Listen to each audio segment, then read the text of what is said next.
네, 안녕하세요. 이번 시간 이제 2015년도 국가 9급 행정학 기출문제를 저와 같이 풀어보기로 하겠습니다. 그래서 2015년 4월 18일 날 시행한 인사혁신처, 그리고 9급 공무원 시험 행정학 개론을 저 풀어보기로 하겠는데요.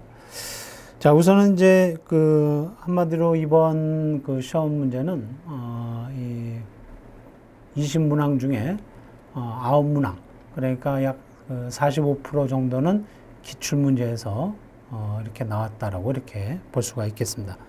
나머지는 여러분들이 이제 공부를 하시면서 디테일하게 공부를 하지 않았으면은 이번에 변별력이라든가 난이도는 이제 그렇게 높지는 않았지만 이렇게 디테일하게 공부하지 못한 학생은 80점 이상 이렇게 취득하기가 약간 어렵지 않았었나 이렇게 생각이 됩니다.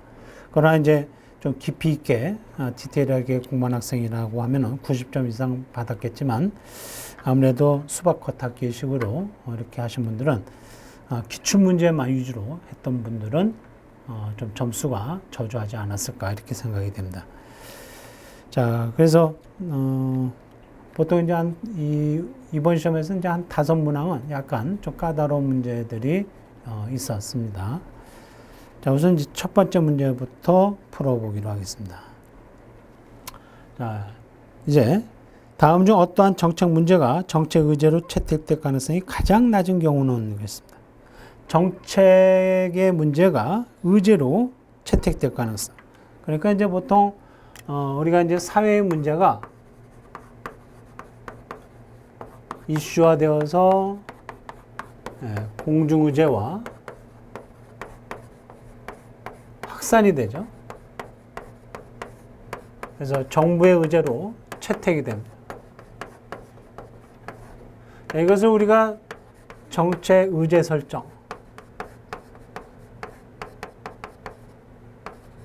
또는 의제 선택 이렇게도 이제 이야기를 하죠. 수많은 사회 문제들 중에 이슈가 되는 것들이 있죠. 이슈가. 그래서 이제 확산이 되죠. 공감대가 형성이 됩니다. 그래서 정부가 이 문제를 공식 의제로, 정부의 공식 의제로 해결하기 위해서 정부의 의제로 채택을 하는 거죠. 그래서 여기서 문제는 지금 이렇게 정책 의제로 채택될 가능성, 정부가 해결하기 위해서 의제로 채택을 하는 거죠. 그래서 가장 낮은 경우를 고르는 겁니다. 1번 정책 문제 해결의 가능성이 높은 경우, 이건 뭐 당연히 맞겠고요. 2번 이해관계자의 분포가 넓고 조직화 정도가 낮다. 그러면 이해분포자가 굉장히 넓고 다양하고 조직화가 낮아요. 그러면 의제로 채택될 가능성은 낮겠죠.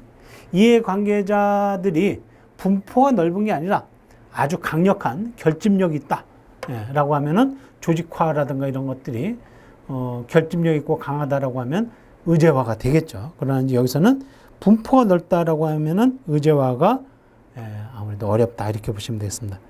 그래서 이런 경우에는 이제 집단 행동에 딜레마가 생기는 거죠. 집단 행동을 하는데 딜레마가 생깁니다. 그래서 단순히 문제를 인지하는 집단이나 이해관계자의 이런 집단이 큰 경우와는 구별을 해야 되겠죠. 자, 그래서 이해관계자가 이렇게 분포가 넓고 조직화 낮다라고 하면 의제를 하는데 어렵다 이렇게 보시면 되겠고요. 선례가 있다. 그런 경우는 이제 의제화가 되기 쉽겠죠.